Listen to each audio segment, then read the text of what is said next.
Sejak saat itu Kongres Dunia berubah.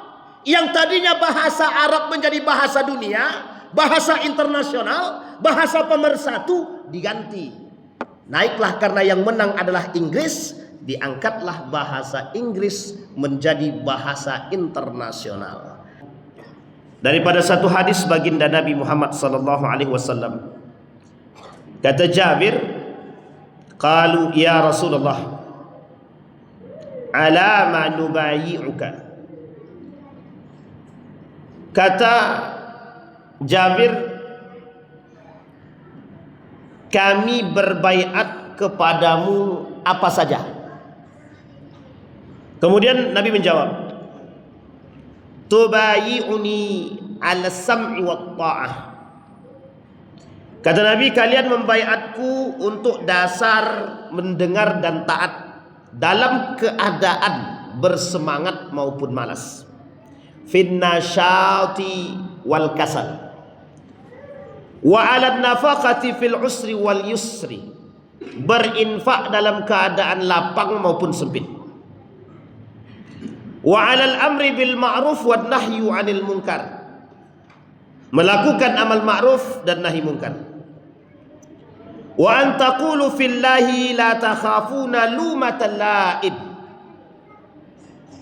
mengatakan kebenaran karena Allah tanpa rasa takut celaan orang yang mencela. Wa ala an tansuruni fatamnauni idza qadimtu alaikum mimma tamnauna minhu anfusakum wa azwajakum wa abna'akum wa lakumul jannah, serta menolong dan melindungiku ketika aku datang kepada kalian sebagaimana kalian melindungi diri, istri, anak-anak kalian, maka bagi kalian surga. Ini hadis ketika ada seorang sahabat bernama Jabir yang berbaiat kepada Nabi dalam baiat Aqabah namanya. Dulu Bapak Ibu, ini kita bicara sejarah sedikit. Tunggu dulu sebelum itu. Sampai jam berapa? Ini perlu kita kasih tanya Pak. Kira-kira sampai jam berapa Pak Ketua? Sampai? Janganlah Pak. Oh iya, ikan gabus lebih cepat lebih bagus. Saya berarti InsyaAllah 20 menit selesai. Baik Bapak Ibu, kita mulai dari sejarah. Itu pun mungkin ya.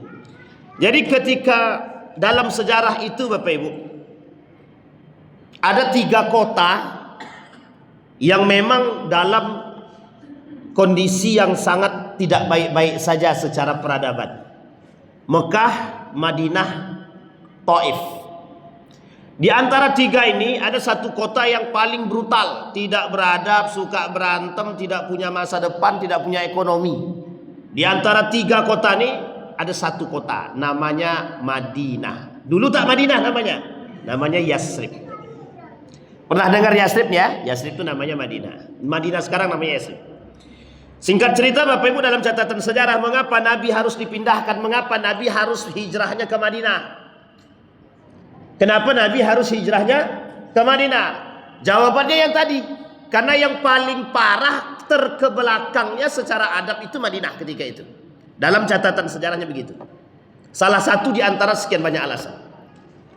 Persoalannya adalah, apakah Nabi datang ke Madinah itu langsung saja hijrah, atau memang Nabi ini sudah pernah diminta dulu? Jadi singkat ceritanya, Nabi ini diminta dulu. Penduduk Madinah itu masuk Islam dalam 2 tahapan setidaknya. Ada yang pertama bai'ah al-aqabah, bai'ah sugra. Bai'at al-aqabah sugra, bai'at aqabah yang kecil, yang masuk cuma 7 orang. Setelah itu bai'at aqabah yang kubra, yang masuk 75 orang. Jadi banyak penduduk Madinah itu sebelum Nabi sampai ke Yasrib. Jadi setelah mereka tahu bahwa Nabi Muhammad ada seorang Nabi di Mekah, karakternya bagus, adabnya, sopan santunnya, keilmuannya, dalam catatan kita dikenal dengan tablik, amanah, fatonah, kan begitu, sidik. Nah, dia cerdas, jujurnya, benarnya, kemudian penyampaiannya, rahmatnya, orangnya rahman, kasih sayangnya kuat, dikenal itu. Termasuk ini karakter-karakter Nabi yang dikenal, yang kita kenal sebagai karakternya. Dikenallah oleh penduduk Madinah ketika itu. Yang ketika itu penduduk Madinah merasa bahwa perlu adanya orang yang memang harus bisa memberikan atau menjadi pemimpin yang baik bagi mereka. Sehingga datang satu-satu ke Mekah, ya Rasulullah, ya Muhammad, kami berbaiat, baiat Aqabah. Yang pertama masuk 7 orang.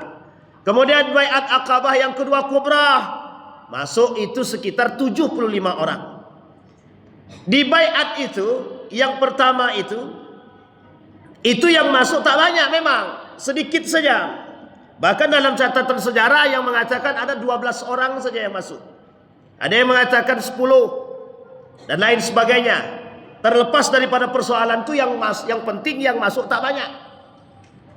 Yang kedua, barulah kemudian setelah itu masuk 75 orang. Baiat Aqabah yang kubra. Jadi Nabi, nah pertanyaannya adalah, dalam pembaiatan tersebut sudah banyak yang masuk ke dalam Islam. Apa yang mereka minta kepada Nabi setelah itu? Mereka bilang begini, ya Rasulullah, kampung kami ini brutal, ekonomi buruk, tidak punya adab. Ada 2 kelompok suka berantem, namanya Aus dan Khazraj. Itu kerjaannya cuma berkelahi aja. Nah sekarang apa yang kalian inginkan? Yang kami inginkan engkau datang ke tempat kami berbaiat kepadamu sebagai seorang pemimpin gitu. Bisa dipahami ya sampai di sini Bapak Ibu ya? Jadi mereka minta Nabi menjadi pemimpin di Madinah. Apa jawaban Nabi? Jawaban Nabi, kalian mau atau tidak berbaiat kepadaku? Dijawab sama Jabir, Qalu, dan Jabir sebagai juru bicaranya, Qalu, ya Rasulullah, ala manubai'uka.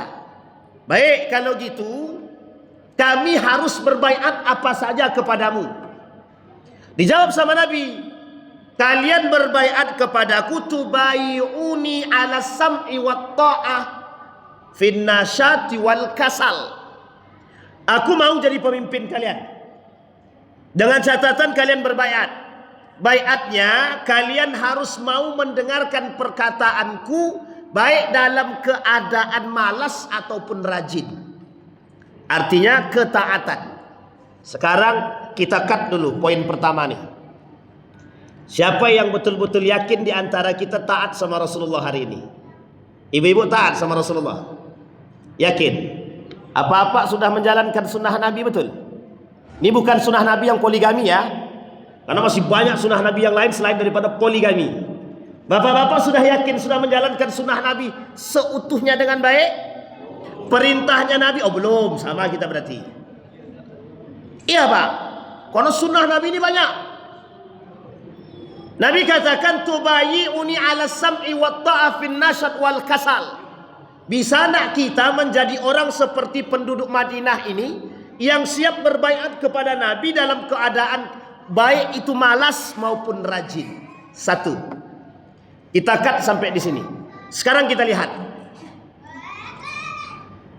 apa kondisi Nabi ketika di Mekah itu? Bagaimana kondisi Mekah? Bagaimana kondisi Nabi di Mekah dalam tekanan yang sangat parah?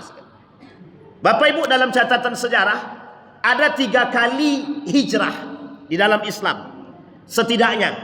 Yang pertama, Ja'far ibn Abi Thalib hijrah dari Mekah ke Habasyah. Habasyah, kemudian ada seorang raja yang bernama Raja Najasyi. Habasyah itu mana? Ethiopia sekarang. Tahu Bapak Ibu Ethiopia? Kalau tak tahu buka Google aja. Ada di situ Ethiopia.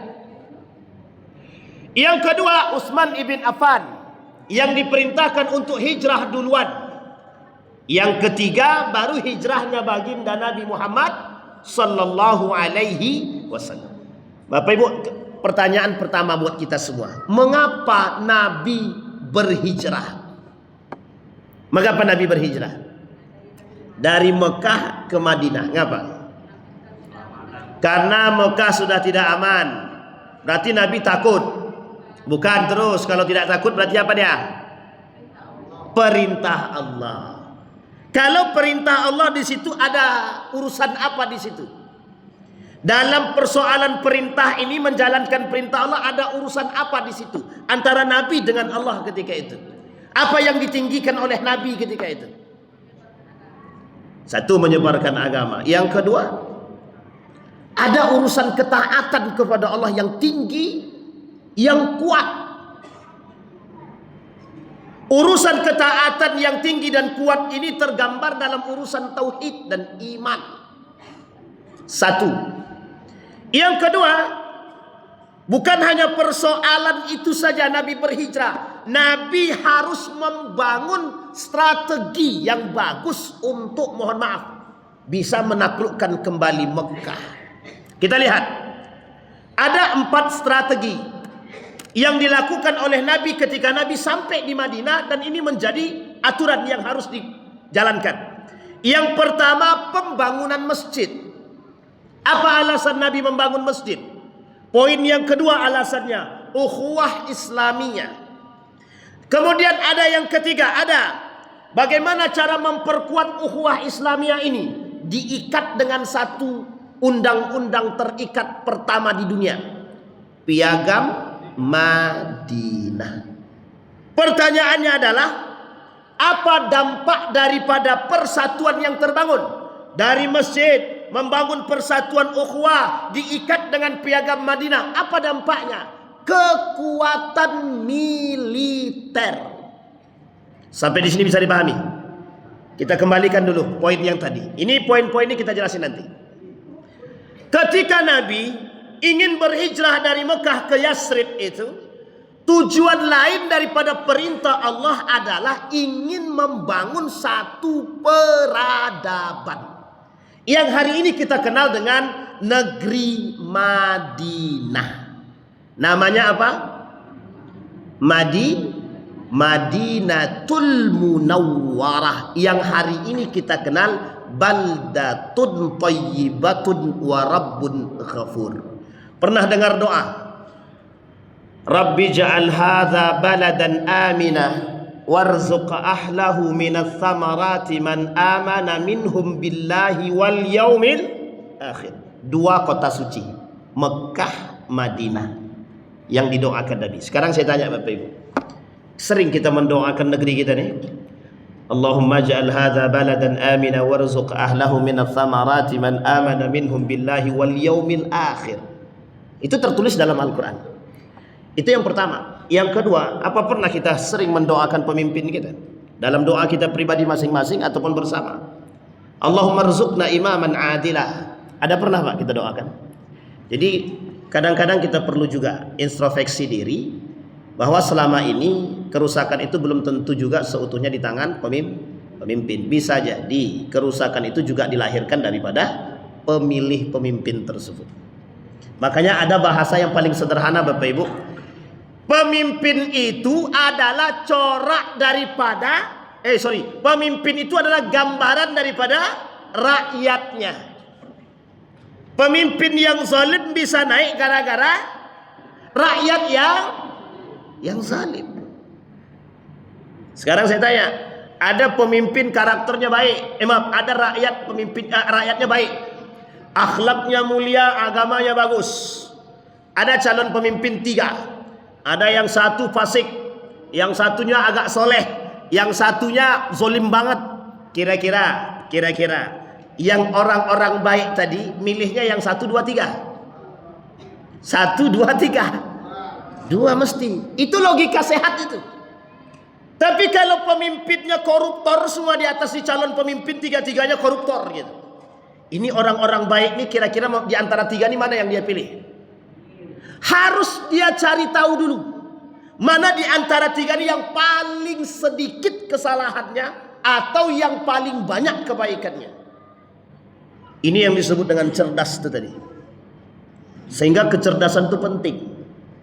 Jadi jangan memilih itu karena sembako ataupun karena 100.000. Dampak daripada 100.000 itulah yang kita terima hari ini.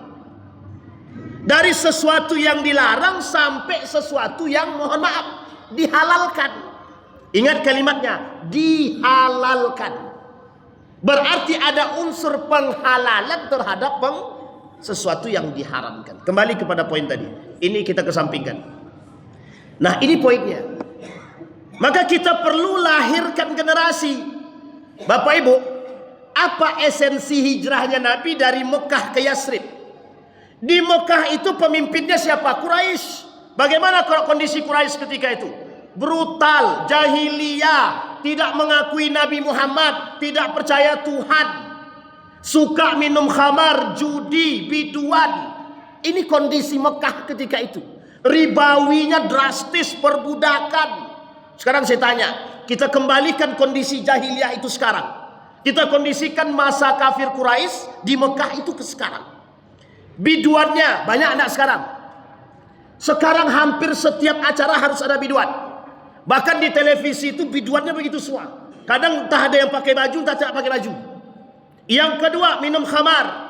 Tradisi jahiliyah itu yang namanya khamar dengan judi tak boleh dipisahkan. Harus jadi satu. Setiap ada pesta mesti harus ada dua ini. Judi dengan khamar. Dan harus menjadi penghiasnya yang ketiga, musik yang diiringi dengan biduan. Dan ingat, biduannya siapa? Tidak mungkin laki-laki, mesti perempuan. Satu yang sulit ditemukan ketika itu pada masa kondisi Mekah itu. Kerusakan yang paling sulit ditemukan di Mekah ketika itu. Apa yang paling sulit ditemukan?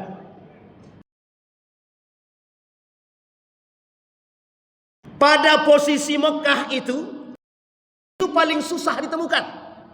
Sekarang saya tanya, lebih mudah mencari sekarang atau dulu? Oh, begitulah. Kira-kira lebih jahiliyah mana? Kafir Quraisy dulu atau sekarang Bapak Ibu? Kira-kira. Kembali kepada poin tadi. Bukan persoalan tekanan, bukan. Tapi sebegitunya Mekah ini brutal, sebegitulah kondisi Mekah ini jahiliyah, lebih parah jahiliyahnya Madinah. Lebih parah. Tidak punya peradaban, ekonomi tak punya, kekuatan tidak ada. Kalau Mekah dia masih orang-orang kaya masih banyak. Orang-orang kaya secara ekonomi kuat. Para bos-bos, para tujar-tujar, pebisnis-pebisnis handal masih banyak. Masih banyak bisnis-bisnismen handal di situ. Sehingga setiap mereka selesai berdagang, mereka balik. Keuntungan yang mereka terima, mereka buat pesta. Pestanya adalah itu tadi, harus ada biduan, harus ada judi, harus ada khamar. Dengan musik-musik yang tadi. Bisa dipahami Bapak Ibu? Jadi kondisinya begitu, perbudakannya merajalela. Perbudakannya. Ribawinya drastis. Bahkan pada masa sebelum Islam datang itu, konsep ribawi itu diterapkan. Minjam berapa? 10 dinar, kembali 20 dinar. Berapa persen bunganya kira-kira? 100%. Apa kata orang kaya Madinah? Apa kata orang kaya di Mekah itu? Orang-orang Quraisy itu. Kau memanfaatkan duitku. Duitku ini hilang. Per hari dihitung. Dia pinjam 10 dinar. 10 dinar. Berapa hari? Anggaplah harinya 7 hari. 1 pekan. Berarti dia akan mengembalikan di pekan ke-7. Di hari ke-7. Dihitung. Sehari itu kekurangannya berapa? Secara nilai. Anggaplah hilangnya 1 dinar. Kalau hilangnya 1 dinar 7 hari berapa berarti hilang? 7 dinar berarti mengembalikannya harus berapa dinar? 17 dinar. Lebih parah mana kira-kira secara sistem? Lebih kapital waktu itu. Tapi kalau kita rujuk ke sekarang, proses ribawi yang global ini, ribawi sudah internasional ini, yang kita bermain dengan bunga bank, kita bermain dengan riba yang sudah mendunia ini, lebih jahiliyah sekarang daripada dahulu.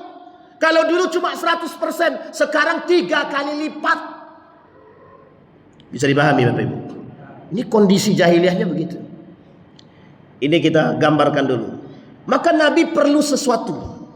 Nabi tidak bisa ketika itu hidup di Mekah ini untuk membangun, tidak bisa. Karena Nabi pasti akan bersitegang dengan perperangan. Itulah kemudian Nabi Allah mengatakan melalui lisan baginda Nabi Muhammad SAW mengatakan akan masuk Islam, akan masuk ke dalam Islam salah satu di antara sebagai penguat, pemuda yang kuat, Umar bin Khattab atau Abu Jahal. Ternyata yang masuk Islam siapa? Itu hadis Nabi. Ternyata yang masuk Islam adalah Umar bin Khattab. Keliling Umar bin Khattab, diketoknya pintu pemimpin-pemimpin Mekah, bersaksi bahwa hari ini aku sudah masuk ke dalam Islam. Saksikanlah bahwa sesungguhnya hari ini aku sudah memeluk Islam. Diketoknya pintu satu-satu. Disinilah kekuatan Islam itu ditampakkan. Bangkit. Setelah Islam, Umar masuk ke dalam Islam, barulah kemudian Islam itu disebarkan secara terang-terangan. Dalam tekanan yang begitu keras, apakah Nabi takut ketika itu dalam tekanan? Tidak. Nabi bukan takut pada diri dia. Nabi takutkan orang-orang yang banyak pengikut ini, rata-rata orang yang ekonominya menengah ke bawah. Baik banyak yang budak maupun orang-orang yang mohon maaf secara ekonomi menengah ke bawah. Sementara pembendaharaan yang dimiliki oleh para sahabat mulai berkurang. Abdurrahman ibn Auf, Utsman ibn Affan, Abu Bakr Siddiq, Umar bin Al-Khattab, Usamah ibn Zaid dan lain sebagainya, Al-Harithah, berkurang sedikit demi sedikit pembendaharaan mereka. Untuk membeli budak yang ditawan, yang mereka masuk ke dalam Islam kemudian disiksa dan mereka harus ditebus. Termasuk salah satunya Ammar ibn Yasir. Ammar ibn Yasir ditawan. Termasuk salah satunya Bilal bin Rabah. Salah satu di antaranya adalah Bilal bin Rabah. Jadi Bilal bin Rabah ini dilepaskanlah oleh Abu Bakr Siddiq. Yang Abu Bakar mengambil duitnya meminta kepada sang ayah. Ayah Abu Bakar ketika itu belum masuk ke dalam Islam. Sampai di sini bisa dipahami Bapak Ibu. Begitulah kondisi Islam ketika itu. Nabi bilang perlu adanya pembangunan kekuatan. Jadi kalau kita berperang sekarang itu sama saja bunuh diri. Bukan tidak berani, tapi perlu adanya strategi yang harus dibangun. Maka diperintahkanlah Nabi untuk berhijrah ke Madinah, Yasrib. Kok ke Yasrib pilihannya bukan ke Taif yang lebih dekat dari Mekah? Kenapa tidak di Mekah saja atau tidak ke Taif yang lebih dekat dari Mekah? Kenapa yang diambil adalah Madinah yang lebih parah brutalnya daripada dua kota tersebut? Secara ekonomi Taif lebih baik daripada Madinah. Secara peradaban Taif lebih baik daripada Madinah. Maka dipilihlah Madinah, Yasrib ketika itu sebagai tempat yang dipilih oleh Nabi untuk pembangunan peradaban Islam. Nah, ini poinnya Bapak Ibu. Maka Bapak Ibu, ketika Nabi berhijrah dari Mekah ke Yasrib itu, tujuan Nabi adalah membangun peradaban Di mana kok Nabi yakin? Karena sudah banyak orang-orang Madinah yang masuk Islam sebelum Nabi sampai ke Yasrib. Orang Yasrib sudah banyak masuk Islam dulu sebelum Nabi sampai ke Yasrib. Disinilah Bapak Ibu ada potensi besar. Maka Nabi membangun satu strategi. Ketika Nabi sampai di Madinah, yang dibangun oleh Nabi adalah masjid, untuk mengenalkan mereka dalam interaksi yang lebih cukup dekat, muamalah yang baik. Dibangunlah masjid, Masjid Quba namanya. Disatukanlah mereka semua di dalam masjid tersebut. Inilah tujuan pembangunan masjid. Jadi kalau dalam masjid ketua masjid bercokak dengan anggotanya, atau orang-orang dalam masjid berkelahi jamaahnya, kira-kira tujuan masjidnya dapat apa tidak dapat? Orang masuk masjid ini Bapak Ibu legowokan hati. Tahu legowokan hati Pak? Lapangkan dada. Anda masuk masjid lapangkan dada. Anda masuk masjid hilangkan dunia. Anda masuk masjid hilangkan segalanya. di masjid ini diambil dari bahasa Arab. Sajadah. Bukan sajadah tempat sholat ya, tapi asal katanya sajadah. Yang hari ini dipahami oleh orang sujud, menyembah, berserah diri. Itu arti asli daripada sajadah. Itu arti daripada Islam. Islam itu menyerahkan diri. Sajadah menyembah. Ada kalimat sujud. Sujud itu bagaimana? Begini ke bawah. Siapa yang kita sembah? Siapa yang kita sujudkan sekarang? Allah. Apa maksud sujud? Apa maknanya? Merendahkan diri di hadapan sang penguasa. Jadi kalau masuk masjid petatang petenteng karena kekayaan dia, maka perlu adanya hijrah hati. Mengapa kok masjid yang dibangun? Bukan pasar untuk membangun ekonomi. Belakangan. Yang pertama dibangun oleh Nabi harus masjid. Tujuannya apa? Khudu min qalbihi. Biar orang-orang Ansar dan Muhajirin mereka bisa, mohon maaf, melapangkan dada mereka sehingga melepaskan satu persoalan pertikaian, perpecahan, apapun golongannya. Baik Muhajirin orang luar, baik Ansar orang pribumi, baik Khazraj, baik Aus, baik Yahudi, baik Nasrani, bersatu dalam satu lingkup. Ketika semua sudah bersatu, dibangunlah oleh Nabi pengikat. Apa pengikat yang dibangun?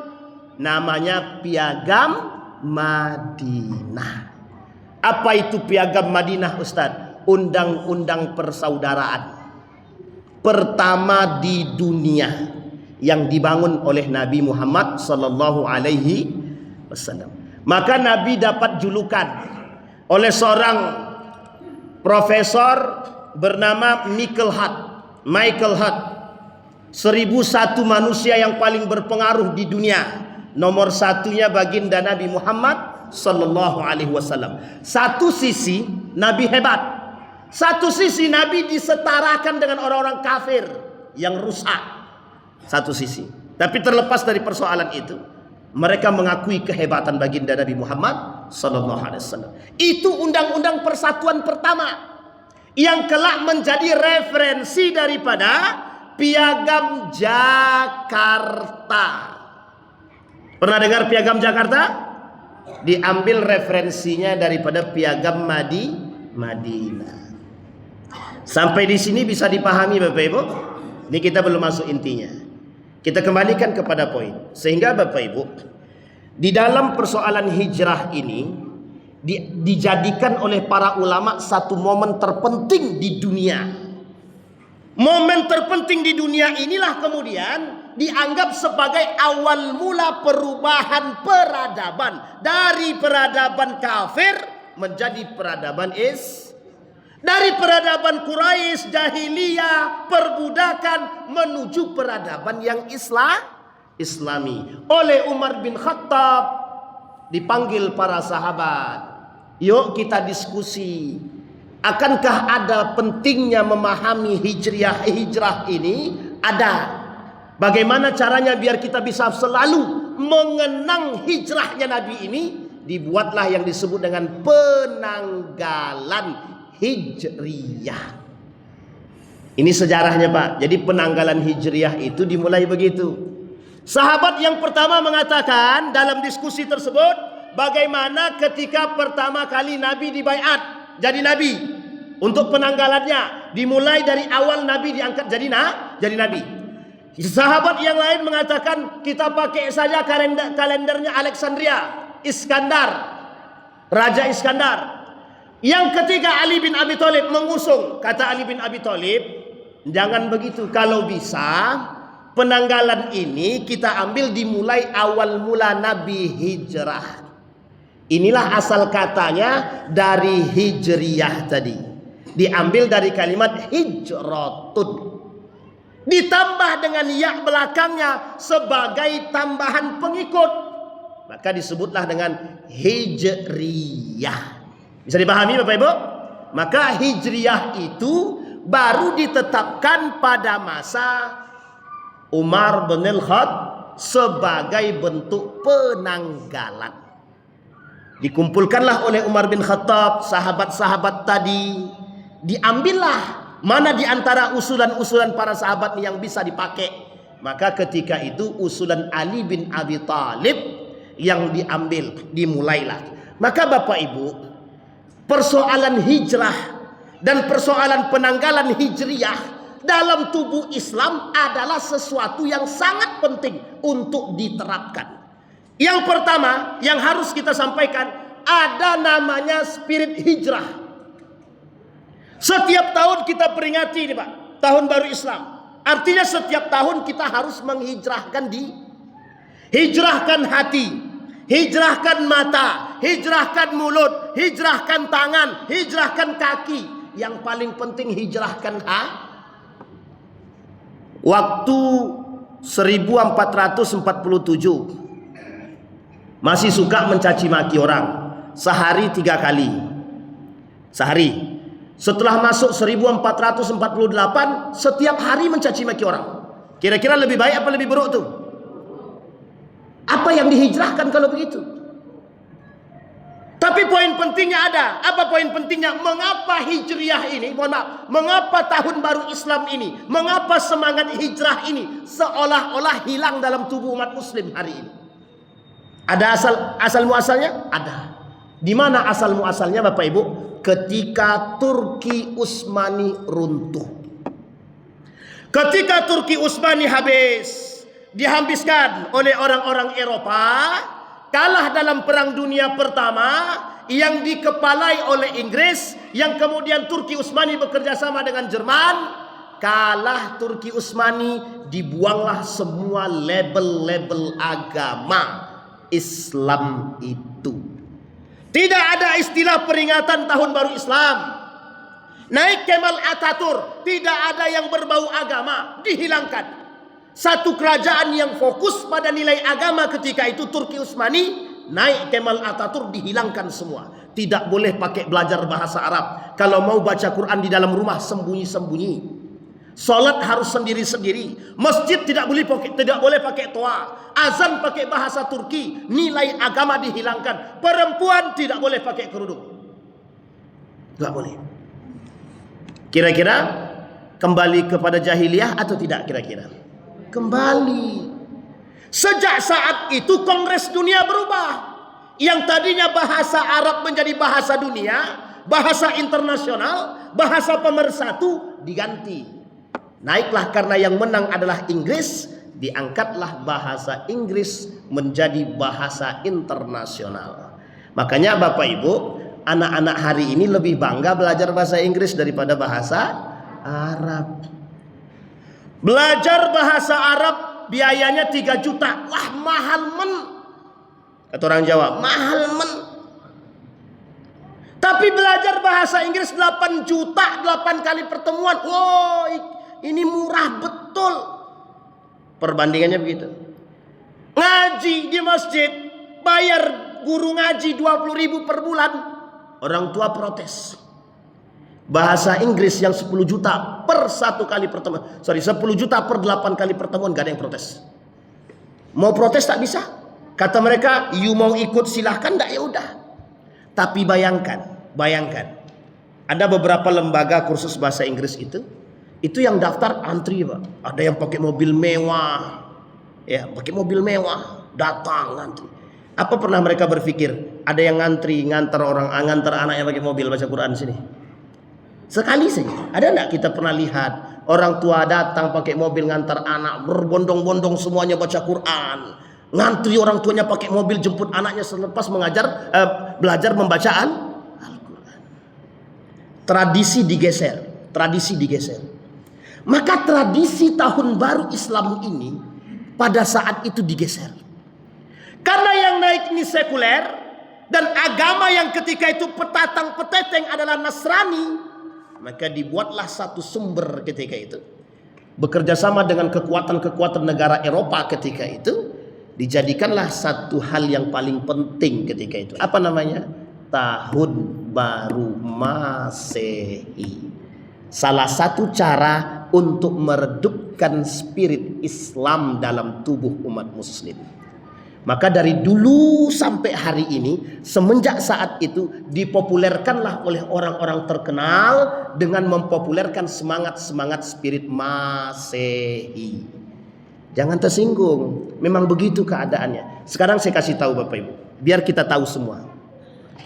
Januari, Februari, Maret, April, Mei sampai Desember, semuanya nama dewa. Semuanya nama dewa, tidak ada pengecualian satupun.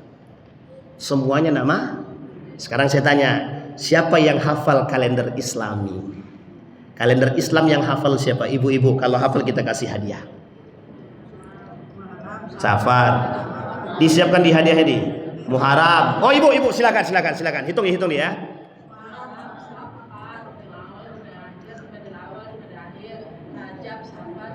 Tunggu pelan biar kita bisa hitung. Biar kita Muharram.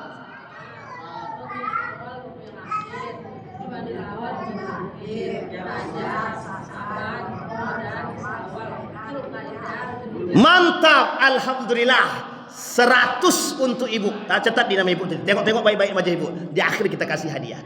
Tenang, Pak Ketua Masjid dari mana? Aman kan Ketua? Insyaallah. Tenang Pak Ketua. Nah, sekarang bapak-bapak lagi. Bapak-bapak.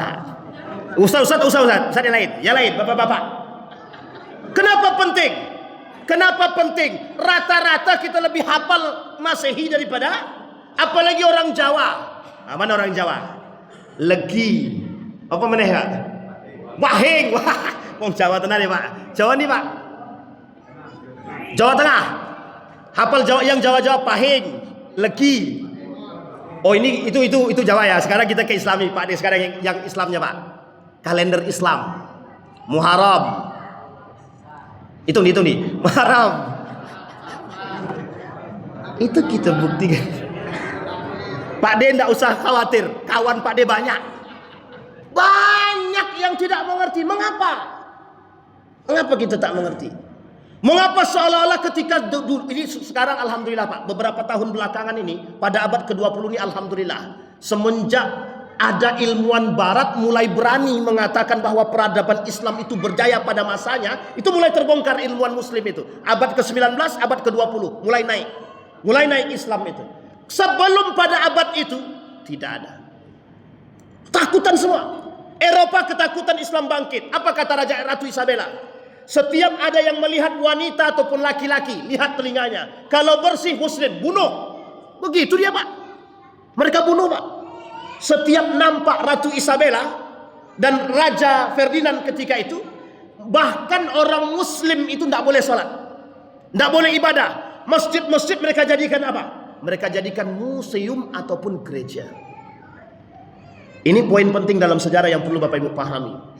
Jadi mohon maaf Pak, pencucian atau bahasa gaul dan ilmiahnya, proses sekularisasi yang mereka lakukan di dalam tubuh umat muslim itu bukan Indonesia saja, seluruh dunia.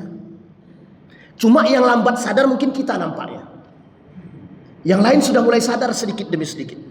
Yang lambat sadar kita. Karena kemajmuan kita sebagai satu hal yang istimewa. Saking majmuknya kita, keterbelakangan secara agama, itu penting untuk kita introspeksi diri. Sampai di sini bisa dipahami. Bayangkan Pak, pergeseran nilai yang mereka lakukan serius Pak, pelan-pelan. Maka ketika umat muslim ini berjaya pada masanya, itu para raja-raja baik dari Andalusia, Spanyol, itu Italia dan lain sebagainya, mereka mencari cara bagaimana merusak Islam ini. Diajak berperang kalah. Islam selalu menang karena jihad Pak. Jihad, kita selalu semangat dengan jihad. Tapi ternyata mereka temukan cara rusakkan otak mereka.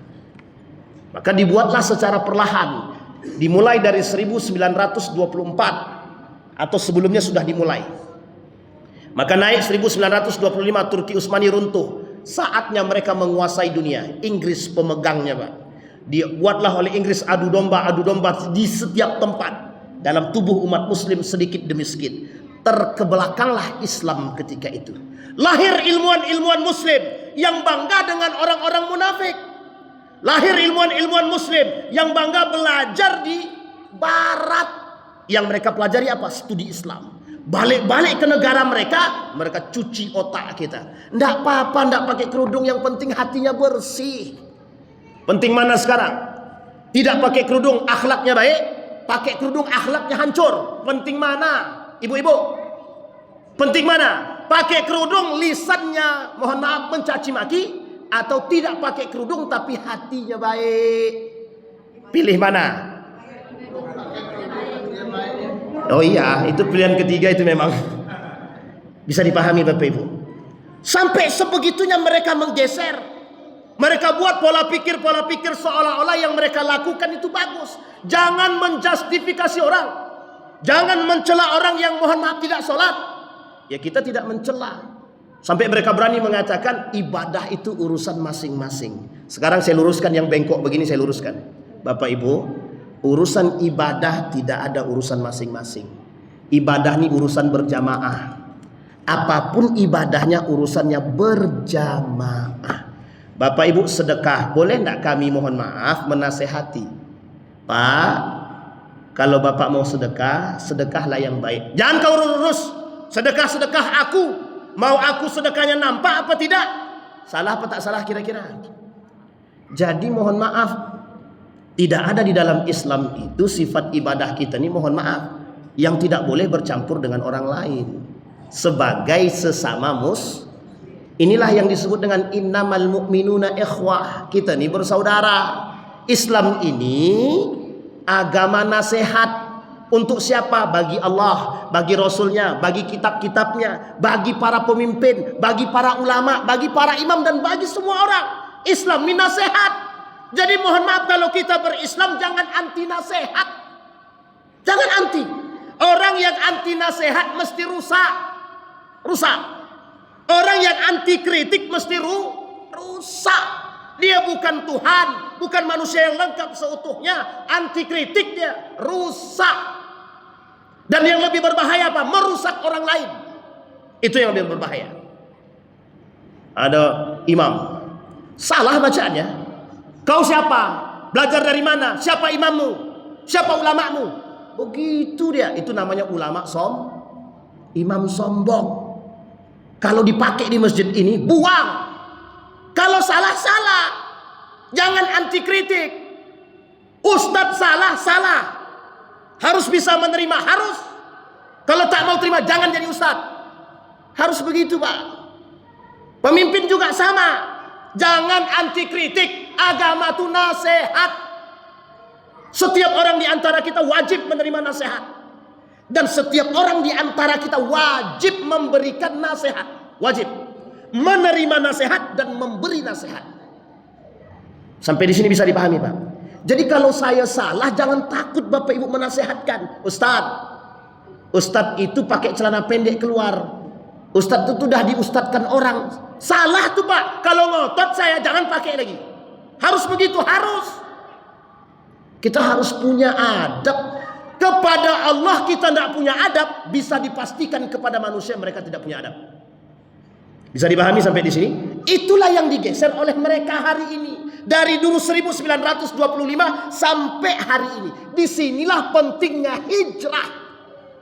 Disinilah pentingnya kita memperingati tahun baru semangat spirit hijrahnya Nabi yang harus kita tanamkan. Yang kedua, mentradisikan ini. Mereka sangat tidak suka sekali ketika tradisi-tradisi Islam ini mulai tumbuh dan berkembang. Kita kasih contoh yang paling sederhana. Bapak Ibu lihat kan ketika tahun baru Masehi dari dulu.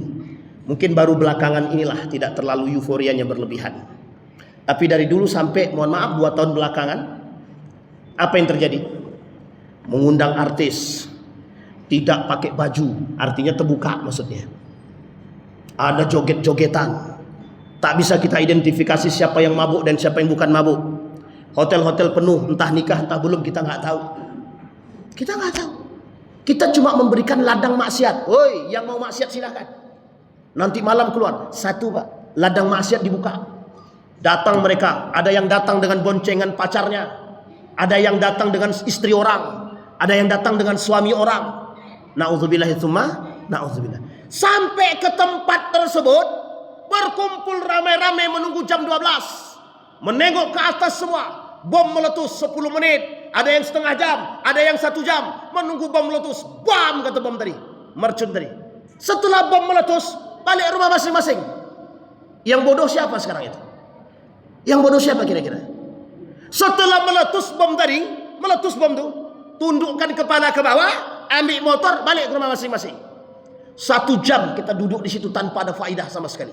1 jam, 2 jam, 3 jam, tidak ada faedah. Justru mohon maaf, terkadang justru kita datang dengan maksiat. Bayangkan, pernah kita berpikir sebegitunya kita dimanfaatkan untuk bahwa waktu yang berharga itu hilang hanya karena persoalan maksiat. Sampai di sini bisa dipahami Bapak Ibu. Itu kalau dia datang dengan suami istri yang sah, dapat satu persoalan yang tidak bermanfaat. Tapi kalau dia datang dengan pacarnya, nambah dosa. Ini Bapak Ibu 2 tahun kebelakangan, dari 2 tahun yang lalu, kalau saya tak salah 2 tahun atau 3 tahun yang lalu, selalu saya sampaikan ini di setiap tahun baru, di setiap tahun baru Islam ataupun tahun baru Masehi, biar mereka mendengar, biar para pemimpin mendengar, tidak ada faedah sama sekali. Kita memberikan lapangan, mohon maaf, lapangan kemaksiatan bagi mereka. Tapi lihat ketika tahun baru Islam, mana anak muda kita? Mana anak-anak muda kita? Ketika tahun baru Islam mana? Gak ada. Tapi ketika konser datang, siapapun itu konser, ramai yang datang. Sekarang pertanyaan kita sederhana, siapa yang salah sebenarnya? Tidak ada yang salah dan tidak ada yang benar. Kenapa demikian? Dampak daripada sekulerisme yang mereka lakukan sampai hari ini bertahun-tahun, 100 tahun lebih kita merasakan sekulerisme itu. Dari 1925 sampai hari ini 2026. Berapa tahun kira-kira? 101 tahun. Sampai di sini bisa dipahami Bapak Ibu. Jadi apa pentingnya tahun baru Islam itu bagi kita? Selain daripada spirit hijriah, mentradisikan tradisi-tradisi yang baik seperti ini. Kami buat makan kambing, Pak Ustaz. Jangankan makan kambing, makan ayam pun boleh. Makan sapi pun kalau ada silahkan. Tidak ada masalah Pak. Yang penting kita bisa mengumpulkan umat muslim ini, dan mereka sadar pentingnya hijriah itu. Jangan setelah makan balik. Pas sholat isya tak ada orang. Ini masalah juga ini. Ya tapi setidaknya Ustaz pas sholat maghrib kami ramai, alhamdulillah. Ini saya juga penting kita kritik juga Pak. Penting juga kita mengkritik hal-hal begini. Kenapa begitu? Karena kadang-kadang ketika sholatnya sholat isya, jamaahnya tak cuma 1, 2, 3 orang. Ini kita temukan di beberapa tempat Pak. Tapi pas acara Maulid Nabi, yang datang ramai. Kenapa kok banyak yang datang? Kambing Pak Ustaz katanya. Rupanya datang bukan karena kambing itu tadi, tapi setidaknya spiritnya sampai. Spiritnya sampai. Jangan kita cela orang begitu, jangan. Kau pas makan kau datang, pas acara kajian kau pulang. Jangan dicaci, jangan dimaki. Sudah mau dia datang, kita bersyukur Pak. Alhamdulillah. Sudah mau dia datang, alhamdulillah. Nanti perlahan-perlahan pasti akan dia datang ikut kita Pak. Itu yang harus kita biasakan sekarang. Meskipun sebagian orang berpandangan ini kurang baik nanti di akhir, tak masalah. Yang penting hari ini kita mengaburkan mereka dulu daripada pandangan-pandangan sekuler barat itu yang merusak kita. Sekarang kita cuci juga otak-otak mereka agar kembali kepada yang benar. Inilah yang disebut dengan hijrah. Umat muslim yang lupa dengan nilai agama sekarang mulai kembali ke agama, itu namanya hijrah. Umat muslim yang tidak mengenal salat sekarang mulai salat, itu namanya hijrah. Umat muslim yang tadinya rajin salat tapi kemudian dia pindah menjadi pemabuk, itu namanya apa? Sesat. Dari salatnya rajin tiba-tiba jadi pemabuk, ya sesat lah. Tidak mungkin pula itu hijrah yang baik Ustaz. Tidak mungkin pula itu hijrah yang baik kita sebut. Sampai di sini bisa dipahami Bapak Ibu. Yang ketiga, masuk pada poin kita yang tadi yang kita sampaikan sama ibu kita tadi. Pentingnya kalender Islami. Bapak Ibu tidak usah khawatir. Mau terjadi perbedaan antara siapapun kelompoknya, yang penting masih kalender Islam yang dipakai, selesai, biarkan aja lah. Si fulan, kelompok fulan itu tahun barunya hari Selasa Ustaz. Kelompok kami tahun barunya hari Rabu Ustaz. Terserahlah. Yang penting masih kalender Islam lantaklah. Mau debat-debat silahkan. Yang penting masih Islami yang kita perdebatkan. Kalau kita sudah memperdebatkan kafir itu yang susah Pak. Jadi kita tidak usah terlalu sibuk dengan hal-hal begitu. Kalender Islam ini penting kita kenalkan dengan anak-anak kita. Penting sebagai bentuk pelajaran dan pembanding. Artinya kalau kita sering mengenalkan kalender Islam kepada anak-anak, secara otomatis dia akan mulai melupakan kalender-kalender Masehi. Bisa dipahami Bapak Ibu? Saya punya kawan itu bahkan tak kenal anaknya dengan Januari Februari itu. Dia kenal cuma Muharram, Safar, Rajab, Sya'ban, Ramadan dan lain sebagainya. Sampai cuma itu yang dia kenal. Dan itu bagus Pak. Bagus. Ya meskipun kita juga tidak boleh juga tidak mengerti strategi mereka untuk merusak kita. Baik. Nah sekarang Bapak Ibu kembali kepada poin kita yang tadi kita sampaikan di awal. Ketika Nabi berhijrah tadi, Nabi sampaikan hijrah tersebut. Nabi bangun masjid. 2 minggu kemudian, 2 pekan kemudian setelah Nabi, minggu ini juga termasuk nih, saya agak sedikit mulai, alhamdulillah Bapak Ibu, ini saya sampaikan sekarang sedikit ya. Alhamdulillah semenjak, ya sebenarnya sih bukan alergi tidak. Kalimat minggu ini semenjak disampaikan oleh Ustadz Adi Hidayat, kemudian saya coba mencari referensi Domingo itu, dan saya temukan itu referensinya. Memang ada seorang pendeta ataupun pastor bernama Domingo, yang tadinya orang datang ke hari itu ya, kemana? Domingo menjadi berubah menjadi minggu. Dan itu ternyata ada. Bapak Ibu boleh cek sekarang nama-nama hari. Isnan, hari Senin. Bahasa Arab ya. Sulasa, Selasa. Arbi'a, Rabu. Ini kan angka sebenarnya. Arbi'a itu berapa? 4. Selasa berapa? Sulasa 3. Isnan. Kemudian ada lagi Kamis. Itu 5. Jum'ah yang berbeda. Makanya Jumat ini disebut hari paling aneh. Kenapa Sayyidul Ayyam? Kenapa dia aneh? Tak masuk dalam hitungan. 1, 2, 3, 4, 5. Kemudian ada yang Sabtu. Sabtu ini ada dalam Al-Quran. Ini sebagai pembeda antara Yahudi dengan kita. Sebagai pembeda antara Yahudi dengan Muslim. Dan terakhir yang pertama namanya Ahad. Kenapa yang Ahad ini diganti dengan Minggu? Tahu Bapak Ibu alasannya? Ahad itu 1. Kalau orang paham tauhid, dia akan mengerti bahwa Ahad itu Esa. Allah yang Maha Esa. Kenapa yang Ahad ini yang diganti dengan Domingo? Mohon maaf. Kenapa harus diganti dengan Domingo? Bisa dipahami ya? Pergeseran tauhid dari nilai-nilai tauhid, mohon maaf, ke nilai-nilai yang sifatnya nasor. Bisa dipahami sampai di sini. Semenjak saat itu saya mulai mengerti, saya coba pahami, saya mulai sekarang tak lagi menggunakan 2 minggu, 3 minggu. Kita pakai 2 pekan, 3 pekan. Hari apa pergi sana Ustaz? Hari Ahad. Oh bukan hari Minggu, sama aja. Ahad sama Minggu sama. Bisa dipahami Bapak Ibu. Kita cuma bisa melakukan perlahan-perlahan, sedikit demi sedikit Bapak Ibu. Kalau kita mohon maaf tidak kita mulai dari sekarang, generasi kita ke depan lebih parah daripada kita. Kenapa demikian? Karena tekanannya, perubahannya, kerusakannya jauh lebih besar daripada hari ini. Hari ini Bapak Ibu alhamdulillah yang ngisi masjid ini masih rame nih ya. Tapi mohon maaf wajahnya tua-tua semua. Mohon maaf. Maksudnya apa Ustadz? Ini kalau mohon maaf serentak nih mati semua. Kira-kira ada anak yang mudah tersisa? Paling kayak inilah anak-anak kita nih. Makanya Bapak Ibu mohon maaf kalau ke masjid itu usahakan bawa anak, bawa aja. Tapi meribut aja Pak Ustadz, biarkan dia meribut. Daripada dia ribut tempat lain, lebih nyaman dia tempat lain. Kalau sempat dia lebih nyaman di kafe, oh tunggu tanggal mainnya Pak. Tunggu tanggal mainnya. Nggak mau Pak ke masjid, nggak mau. Saya pernah menemukan seorang anak. Kenapa kau tak pernah ke masjid? Rumahnya samping masjid. Apakah tidak asik kena marah aja? Mending aku nongkrong situ selesai. Coba. Ya meskipun ini tidak bisa dijadikan alasan, tapi dari kasus ini kita bisa temukan. Mohon maaf Pak, mohon maaf betul. Biasakan anak-anak kita. Tapi mereka memain Pak. Justru anak kecil itu memain. Kalau tak memain dia curiga kita Pak. Serius mohon maaf. Bapak Ibu punya anak kecil, kerjaannya diam aja. Takut enggak tuh kira-kira? Kalau saya takut Pak, takut saya betul. Kenapa nih anak nih kok diam betul nih? Kenapa? Perlu kita curiga? Perlu Pak.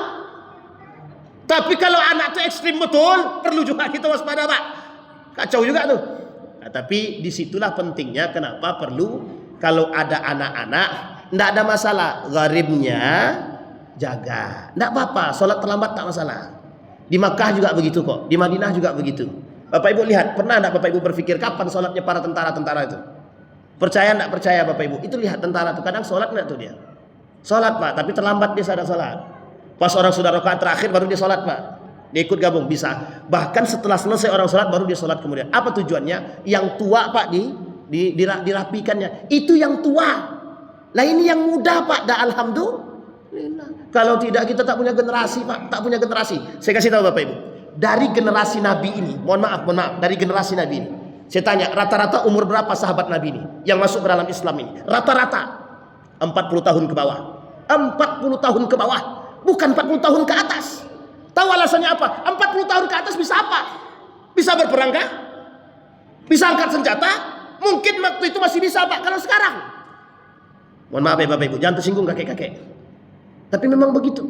40 tahun ke bawah. Kenapa kok 40 tahun ke bawah? Satu, mereka masih kuat, masih muda. Usamah bin Zaid menjadi panglima perang. Umur berapa? 19 tahun. Salahuddin Al-Ayyubi. Siapa dia Salahuddin Al-Ayyubi? Penakluk apa dia? Syam, Palestina. Umur berapa? Muhammad Al-Fatih. Umur berapa jadi khalifah? 12 tahun di kudeta, naik 19 tahun. Apa yang dilakukan? Menaklukkan Konstantinopel Pak. Khalid bin Walid berapa umurnya? 35 tahun. Sa'ad bin Abi Waqqas dalam menaklukkan perang Qadisiyah Persia, berapa umurnya Pak? 35 tahun. Lebih kurang. An-Nu'man ibn Makarin 30 tahun, lebih kurang. Pemimpin kabilah Pak. Rata-rata muda semua. Jadi mohon maaf. Kami ini aja mukanya aja tua Ustaz, tapi semangatnya semangat anak muda semua. Alhamdulillah kalau begitu. Maka bahasa guru saya, kalau anak muda sekarang tidak bisa bermanfaat, lebih baik kami yang tua jangan mati dan mereka jangan hidup. Betul Pak, mohon maaf, ini bahasa guru saya. Apa kata guru saya? Kalau kalian sebagai orang anak-anak muda tidak bisa lebih bermanfaat dari kami, sebaiknya Anda jangan hidup dan kami jangan mati. Kenapa Pak? Semangat juangnya anak muda sekarang jauh sekali. Kemana? Ke pasar. La ilaha illallah, panas Mak. Cuma ke pasar. Ternyata pasarnya di mana? Samping rumahnya. Itu pun panas. Nah, coba bayangkan Pak. Pentingnya kita berhijrah. Kembali kepada poin tadi. Yang selanjutnya, apa tujuan daripada hijrahnya Nabi? Minaz zulumati ilan nur. Nabi membangun peradaban untuk cahaya. Yang sebelumnya zulumat, kezaliman di situ, kemungkaran di situ, kemaksiatan. Nabi buat di situ cahaya. Di antara kegelapan yang ada di Madinah, nampak satu cahaya. Cahaya itulah kemudian yang menerangi semuanya. Inilah yang disebut dengan miskat. Kamiskatin fiha misbah. Al-misbahu fi zujajah. Az-zujajatu ka'annaha kaukabun durriyu yuqadu min syajaratin mubarakah zaitunatin la syarqiyyati wala gharbiyah. Sampai di sini bisa dipahami Bapak Ibu. Jadi penting apa tidak kira-kira memperingati tahun baru itu? Kalau kita sudah paham pada kondisi ini, artinya kita sudah harus memahami bahwa strategi kita harus ada. Maka Bapak Ibu sekarang yang harus dipikirkan oleh setiap pengurus masjid hari ini, setiap pengurus masjid harus kita pikirkan bagaimana caranya kita bisa bekerja sama dengan orang tua untuk meramaikan masjid agar orang tua mau membawa anak-anaknya ke masjid. Harus kita pikirkan Pak, harus. Apa perlu kita buat di sini Ustadz kafe tempat anak-anak muda? Terserah bagaimana caranya. Yang penting kita harus berpikir strategi bagaimana anak-anak muda itu mereka lebih nyaman di masjid daripada di warung-warung gentayangan. Itu yang zulumat ilan nur. Bapak Ibu, saya ingin katakan kepada kita semua, saya tidak memuji Bapak Wali Kota, tidak memuji, tapi saya ingin katakan termasuk program bagus Pak, ketika pemberantasan kriminalisasi yang terjadi di Pekanbaru dan Riau, per bulan Mei kemarin, dari Januari sampai bulan Mei kemarin, itu pemerintah, kalau tak salah saya Polda, sudah mengamankan 580 lebih pelaku kriminal. Paling banyak di antara 500 tersebut pelaku narkoba. Jadi Bapak Ibu, kita yang harus was-was Pak, wanti-wanti dan jaga. Nabi ketika Nabi sampai di Madinah, itulah yang Nabi rubah Pak. Turun ayat tentang khamar. Bapak Ibu, tentang ayat tentang khamar tahu ya? Khamar dengan judi kan jadi satu tuh ayatnya. Itu 3 kali Pak. 3 kali tahapan pengharamannya. Yang pertama ketika ayat ini turun, bahwa khamar itu manfaatnya sedikit, lebih banyak mudaratnya. Turun kedua dikatakan itu perbuatan setan. Yang ketiga haram Pak secara mutlak, nggak boleh. Satu ketika para sahabat itu ada yang minum khamar. Setelah minum khamar dia jadi imam. Lupa bacaannya. Nah, semenjak saat itu khamar diharamkan. Rijsun min amal syaitan fajtanibuhu. Tinggalkan. Bisa dipahami Bapak Ibu ya? Baik. Apa pentingnya bagi kita sekarang? Maka ayat-ayat hukum Bapak Ibu itu turunnya di Madinah. Ayat-ayat hukum mayoritas turunnya di mana? Di Madinah. Kembali kepada poin lagi. Nah, maka Bapak Ibu, setidaknya penting bagi kita meniru baginda Nabi. Ada 4 strategi yang dibangun oleh Nabi, dan ini bisa kita terapkan dalam lingkungan kita. Tidak harus kota, cukup RW juga sudah cukup. RW tadi ada Pak RW kita sudah ada, Pak RT juga ada, cukup Pak. Ini kalau kita mau bersinergi antara masjid, RT, RW, orang tua. Yang pertama yang dibangun oleh Nabi, masjid. Tujuannya apa? Membangun peradaban Pak, karakter. Nabi bilang, Allah bilang dalam Al-Quran, di masjid ini orang membangun ketakwaan. La masjidu ussisa ala taqwa. Masjid ini tempat membangun ketakwaan, bukan untuk ngerumpi, bukan untuk menggibah, bukan untuk mengkudeta, dan bukan untuk yang lain. Masjid ini untuk bersatu Pak, satu.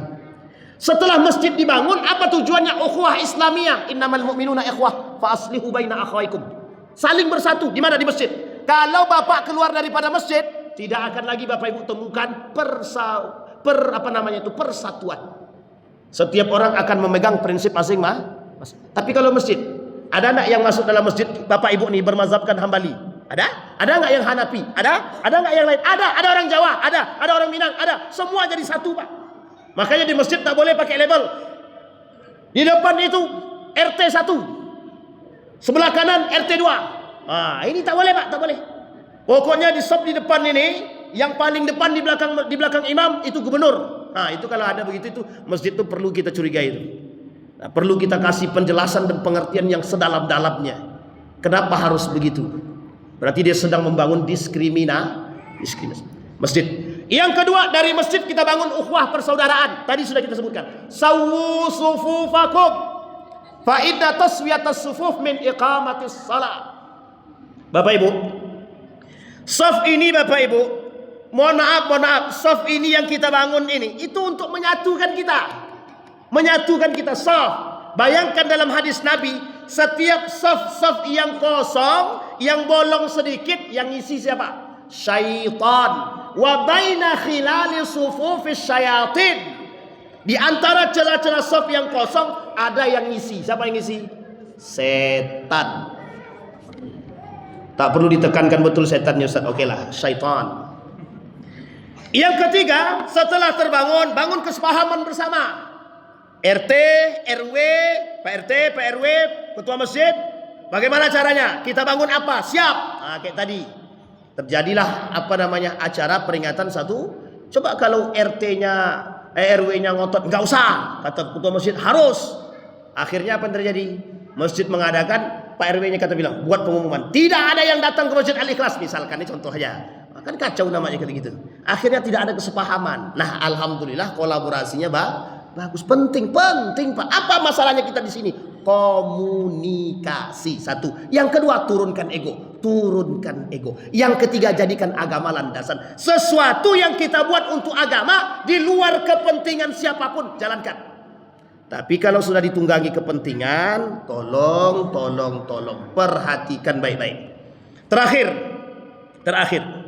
apa yang dibangun oleh Nabi? Kekuatan militer, keamanan kampung penting. keamanan kampung. Ini insya Allah Pak RW kita dah paham lah kalau begitu ya Pak RW ya. Jadi keamanan kampung penting. Penting, sangat penting. Bapak Ibu, saya cuma ingin ingatkan kepada kita semua, jangan biarkan anak-anak kita keluar lebih lama daripada siang hari. Lebih lama dia keluar di malam hari daripada di siang hari. Apalagi anak perempuan. Usahakan anak perempuan jangan ada yang keluar di malam hari. Jangan. Siang hari pun jangan terlalu diberikan kebebasan. Mohon maaf, sekarang ini kondisinya sudah tak baik-baik saja Pak. Sangat tidak baik-baik saja. Kita harus jaga anak-anak kita. Khawatir. Kita perlu hari ini agak sedikit stressing. Penekanannya penting. Tekanan itu penting. Penting serius dalam mengawas mereka. Apalagi Bapak Ibu lihat perkumpulan anak-anak muda sekarang. Kadang-kadang apa yang mereka lakukan, banyak yang mereka lakukan cuma dua. Kalau tidak judi online, mesti game online. Atau kita khawatir narkoba, minuman keras, batu domino. Tolong, ini penting.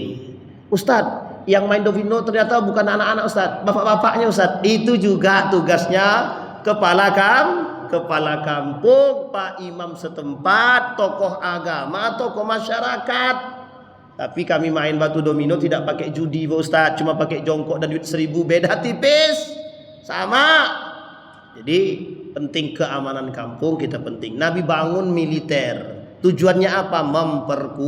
Memperkuat. Sehingga Bapak Ibu setelah Nabi bangun 4 strategi ini tadi, 2 tahun kemudian lahirlah yang disebut dengan negeri Madinah, peradaban Islam. Kira-kira bisa kita contoh? Misalnya Bapak Ibu, yang paling sedikit dan yang paling kecil adalah dari rumah kita. Itu yang paling kecil. Mudah-mudahan Bapak Ibu dari pemaparan yang singkat ini, singkat atau lama nih Bapak Ibu? Jujur aja, jujur. Singkat atau lama? Tadi janji 20 menit, ini dah 1 jam lebih Ustaz. Oh iyalah, berarti kan kelamaan berarti kalau begitu. Baik Bapak Ibu, ada pertanyaan Bapak Ibu? Tidak ada, alhamdulillah. Karena udah tengah malam nih agak susah kerundanya. Baik Bapak Ibu sekalian yang berbahagia, semoga spirit ini bisa kita tularkan kepada generasi-generasi kita selanjutnya. Kita berharap anak-anak kita, generasi-generasi kita ke depan Bapak Ibu, setiap hari besar Islam bawalah anak-anak kita, bawalah. Ustadz makanannya tak cukup, tak masalah, 1 bagi 2 kita. Yang penting mereka datang ke masjid, mereka bisa meramaikan. Insya Allah ke depan generasi mereka yang akan meneruskan. Kita memang tidak perlu khawatir karena setiap generasi punya masanya, betul. Tapi kalau kita tidak menanam dari sekarang tanaman yang baik, maka kita akan mohon maaf memetik yang tidak baik. Maka kalau yang kita tanam yang baik-baik, yang kita petik yang baik-baik. Insya Allah yang kita tanam yang baik saja belum tentu lahirnya yang baik. Ada orang menanam dengan tanaman yang bagus, ternyata digigit hama rusak dia, artinya lingkungan. Nah disinilah poin pentingnya bagi kita agar menanam yang baik dan mengawas tanaman kita agar tetap utuh sehingga kita bisa memetik yang baik-baik. Insya Allah kita punya generasi yang kuat. Mudah-mudahan ada manfaat bagi kita semua. Fa'tabiru ya ulil absar la'allakum tuflihun. Assalamualaikum warahmatullahi wabarakatuh.